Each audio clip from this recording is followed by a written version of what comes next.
breakdown as I see here as you kind of descend. There's no point in which your drive leg showcases the ability to accept and stabilize that force production.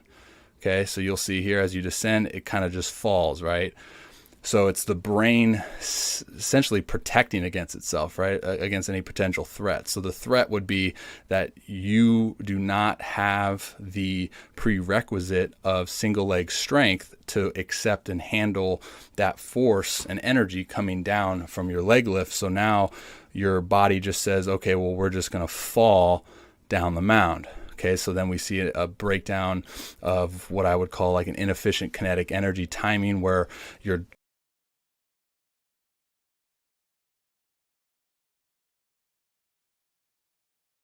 breakdown as I see here as you kind of descend. There's no point in which your drive leg showcases the ability to accept and stabilize that force production.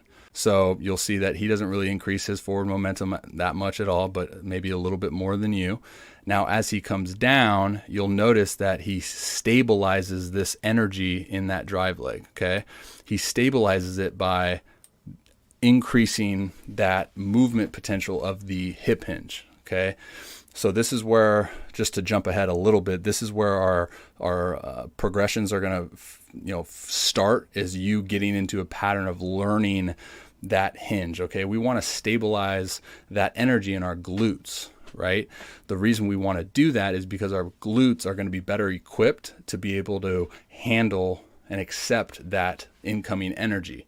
Our glutes are our biggest muscle in our body, right? We want to utilize those. So you see Bumgardner do that exceptionally well, stabilizes in those glutes, and you'll see that he holds that posture, he holds that energy, and he increases his hip movement potential, right? So right about there, the separation that he has from his knees are going to be a lot more than you, right? Things in terms of the progressions, it's going to be, the increase of the hip movement potential and the increase of the single leg strength and stability are kind of 1A, 1B, right? So I think that's going to be a huge component for you as well. So then you see stabilizing, and then he's able to then time up, right? So he's able to time up that kinetic sequence of internal rotation and arm coming up. So if you think about the kinetic energy coming from the ground and then expressing it throughout your body out through the fingertips, it's all happening at once, right?